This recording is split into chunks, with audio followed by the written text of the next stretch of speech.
चलिए नमस्कार दोस्तों, स्वागत है आप सभी का। और मैंने आपको उत्तर प्रदेश के लिए जीके, साइंस और सब जो ओल्ड पेपर पहले शिफ्ट में जो सब कुछ क्वेश्चन पूछे थे, जीके के, करंट अफेयर्स के, साइंस के और हिंदी के, मैंने सारे कंप्लीट करवा दिए हैं पहले शिफ्ट के। अब हम करेंगे यूपी पुलिस 18/6/2018 का शिफ्ट नंबर दूसरा। ठीक है, जिनको पहले और मैंने आपको 2006 से ओल्ड पेपर स्टार्ट कर दिए हैं और हिंदी के प्रैक्टिस से सब कुछ मैंने स्टार्ट कर दिया। जिनको नहीं मिलते हैं वो चैनल को सब्सक्राइब कर लेना, बेल आइकन को प्रेस कर देना, इससे आपको सारा नोटिफिकेशन मिलता रहेगा। और जिनको क्लास नहीं मिल रही है वो व्हाट्सअप कर सकते हैं। देखो, चैनल को सब्सक्राइब करने में आपका ये है कि आपको सारी जो क्लासें हैं वो आपको मिलती रहें।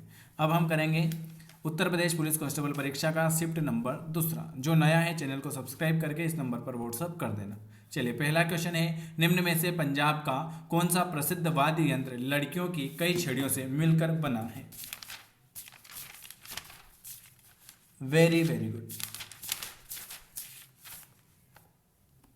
चिक्का। चिक्का, सप जिसे चिक्का भी कहते हैं, इसका एक और नाम है चिक्का और इसका एक और नाम है सप। चलिए, अगला क्वेश्चन है, किस भारतीय वास्तुविद को 2018 का प्रिट्जकर वास्तुकार पुरस्कार प्रदान किया गया? किस भारतीय वास्तुविद को 2018 का प्रिट्जकर वास्तुकार पुरस्कार प्रदान किया गया? Very very good. दूसरे नंबर का तीसरा, बालकृष्ण दोषी, किसको? बालकृष्ण दोषी 2018 को। चलिए, अगला क्वेश्चन है तीसरे नंबर का, अप्रैल 2018 में उत्तर प्रदेश सरकार द्वारा गंगा नदी के जलग्रहण क्षेत्र में हरित क्षेत्र को बढ़ाने और मृदा अपरदन को रोकने के लिए किस योजना की शुरुआत की गई थी? गंगा हरितिमा किसकी? अप्रैल 2018 में उत्तर प्रदेश सरकार द्वारा गंगा नदी के जलग्रहण क्षेत्र में हरित क्षेत्र को बढ़ाने और मृदा अपरदन को रोकने के लिए गंगा हरितिमा 27 राज्य में, कितने? अप्रैल 2018 में उत्तर प्रदेश सरकार ने गंगा नदी के किनारे स्थित राज्य के 27 जिलों में गंगा हरितिमा योजना शुरू की गई। चलिए, अगला क्वेश्चन, कितने राज्य में? 27 गंगा हरितिमा। ऑप्शन आपका बी वाला आ जाएगा। मार्च 2018 में किस वैश्विक नेता से अमेरिका हॉलोकास्ट संग्रहालय द्वारा प्रदत्त मानव अधिकार पुरस्कार वापस ले लिया गया? मार्च 2018 आंग सान सू की, कौन सा? मार्च 2018 में किस वैश्विक नेता से अमेरिका हॉलोकास्ट संग्रहालय द्वारा प्रदत्त मानव अधिकार पुरस्कार वापस ले लिया गया? तो आंग सान सू की। अगला क्वेश्चन लिखा हुआ है, उत्तर प्रदेश के किस भारोत्तोलक ने राष्ट्रमंडल खेल 2018 में स्वर्ण पदक प्राप्त किया? उत्तर प्रदेश के किस भारोत्तोलक ने राष्ट्रमंडल खेल 2018 में स्वर्ण पदक प्राप्त किया? पूनम यादव। ऑप्शन ए वाला आ जाएगा। पांचवें नंबर का, उत्तर प्रदेश के वाराणसी के दुंडुपुर गांव की रहने वाली पूनम यादव ने राष्ट्रमंडल खेल 2018 में 69 किलो वर्ग में स्वर्ण पदक जीता। विश्व स्वास्थ्य दिवस प्रतिवर्ष कब मनाया जाता है? 7 अप्रैल को। कब मनाया जाता है? विश्व स्वास्थ्य दिवस प्रतिवर्ष जो है 7 अप्रैल को मनाया जाता है। 7 अप्रैल विश्व स्वास्थ्य दिवस, 7 अप्रैल।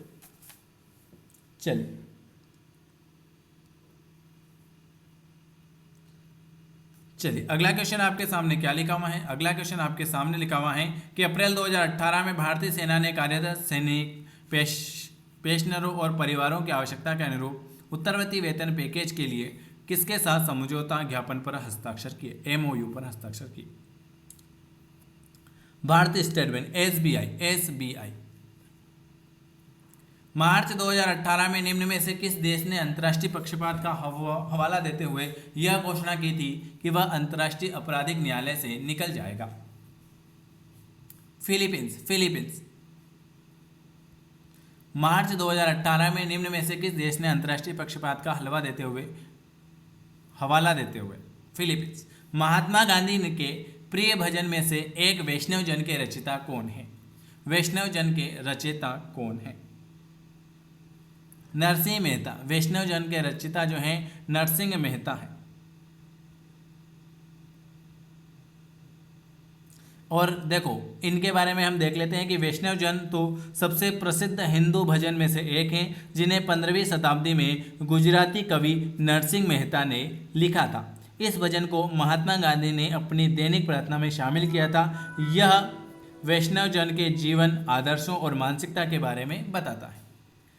मानव शरीर का कौन सा भाग अस्थि सूत्रिता से प्रभावित होता है? हड्डियां। कौन सा? हड्डियां। किसने मगध की राजधानी राजगृह से पाटलिपुत्र स्थानांतरित की? किसने मगध की राजधानी राजगृह से पाटलिपुत्र स्थापित की? अजातशत्रु। किसने? अजातशत्रु। मगध राजा अजातशत्रु ने 6ठी शताब्दी ईसा पूर्व में राजगृह को मगध की राजधानी के रूप में स्थापित किया था। इसे शुरुआत में गिरिब्रज नाम से जाना जाता था और बाद में इसे राजगृह के नाम से जाना जाने लगा। चलिए अगला क्वेश्चन है, योग क्षेम वहा महाय किसका आदर्श वाक्य है? कौन सा? योग क्षेम वहा मह या हम किसका आदर्श वाक्य है? एसबीआई का योग क्षेम वहा महा भारत के जीवन बीमा निगम एलआईसी का है भाई, एसबीआई का नहीं, एलआईसी भारतीय जीवन बीमा। ऑप्शन बी वाला आ जाएगा। इसे भागवत गीता के अध्याय 9 पद 22 से लिया गया है। भगवान कृष्ण भगवत गीता में अर्जुन को बताते हैं कि योगक्षेम वहाँ मैं यानी मैं अपने भक्तों का ख्याल रखूंगा। चलिए अगला क्वेश्चन क्या लिखा हुआ है आपके सामने, भारत और श्रीलंका को कौन सा जल डमरू अलग करता है? कौन सी खाड़ी से अलग करते हैं? पाक स्टेट भारत के तमिलनाडु राज्य और श्रीलंका के उत्तरी प्रांत के मन्नार जिले के बीच स्थित। मन्नार की खाड़ी, अकाबा की खाड़ी, मेक्सिको नहीं, पाक जलडमरू। अगला क्वेश्चन है, 1662 में पुर्तगाल के राजा ने इंग्लैंड के चार्ल्स द्वितीय को कौन सा भारतीय तटीय शहर दहेज के तौर पर उपहार में दिया था? मुंबई 1662 में पुर्तगाल के राजा ने इंग्लैंड के चार्ल्स द्वितीय को मुंबई क्या कर दिया था? उपहार में दे दिया था। 21 मई 1662 को इंग्लैंड के चार्ल्स द्वितीय की शादी पुर्तगाल के राजा जॉन चतुर्थ की बेटी गांजा कैथरीन से हुई थी। इस उपलक्ष्य में पुर्तगालियों ने दहेज के रूप में बॉम्बे को ब्रिटिश साम्राज्य को दे दिया था। संधि के बाद भी बॉम्बे के कुछ गांव पुर्तगाल कब्जे में बने रहे, लेकिन बाद में अंग्रेजों ने इनका भी अधिग्रहण कर लिया। किस भारतीय दार्शनिक विचारक को 1893 में शिकागो में आयोजित विश्व धर्म संसद में अपने संबोधन के लिए याद किया जाता है? स्वामी विवेकानंद। 11 सितंबर 1893 को एक प्रसिद्ध हिंदू सन्यासी स्वामी विवेकानंद ने शिकागो यूएसए में विश्व धर्म की संसद में अपना पहला भाषण दिया था। अपने भाषण में उन्होंने एक मेंढक और एक कुएं की कहानी का उपयोग करके एक दूसरे को विभिन्न संप्रदायों और धर्मों के बीच असहमति के कारणों की व्याख्या करने की कोशिश की थी। स्वामी विवेकानंद। भारतीय साहित्य में आरंभिक 20वीं शताब्दी के मुख्य हिंदुस्तानी लेखक धनपत राय को किस नाम से जाना जाता है? धनपत राय को किस नाम से जाना जाएगा? मुंशी प्रेमचंद्र को 20वीं शताब्दी की शुरुआत में सबसे प्रमुख हिंदी लेखक में से एक माना जाता है। उनका मूल नाम था धनपत राय था। उनके चाचा महावीर जो एक समृद्ध भूमि मालिक थे, उन्हें नवाब उपनाम दिया था। कौन सा? नवाब उपनाम दिया था, नवाब राय के तहत लिखना शुरू किया था और यह चलकर प्रेमचंद्र कर दिया गया। तो ऑप्शन आपका 16 नंबर का आ जाएगा। तीसरा, मुंशी प्रेमचंद। हरिवंश राय बच्चन को उनके किस काव्य संग्रह के लिए जाना जाता है? हरिवंश राय बच्चन को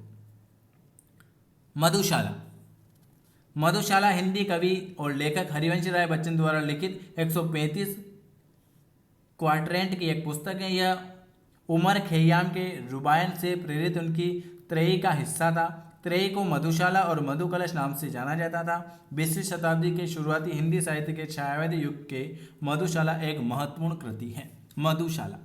तो हरिवंश राय बच्चन को उनके किस काव्य के संग्रह के लिए जाना जाता है? मधुशाला। अगला क्वेश्चन लिखा हुआ है कि किस संरचना को प्रथम विश्व युद्ध के दौरान अविभाजित भारतीय सेना के सैनिकों की युद्ध स्मृति में बनाया गया? India Gate. कौन सा? India gate. इंडिया गेट अविभाजित भारतीय सेना के एक युद्ध स्मारक हैं जो प्रथम विश्व युद्ध में 1914-21 के दौरान शहीद हुए थे। इन्हें 1931 में बनाया गया था। India Gate. किसकी आत्मकथा का शीर्षक गोल है? मेजर ध्यानचंद। हॉकी के जादूगर मेजर ध्यानचंद। ये आज मैंने आपको 19 क्वेश्चन करवाए। अगर आपको वीडियो पसंद आता है तो आपको लाइक करना है, चैनल को सब्सक्राइब करना है, और अगर हमसे डेली की क्लास में जुड़ना चाहते हैं तो इस नंबर पर मैसेज कर दीजिएगा। देखो, चैनल को सब्सक्राइब करने से आपको सारी क्लासें टाइम टू टाइम मिलती रहेगी, सुबह 7 बजे और रात को 9 बजे। चलिए, धन्यवाद है आप सभी का वीडियो देखने के लिए।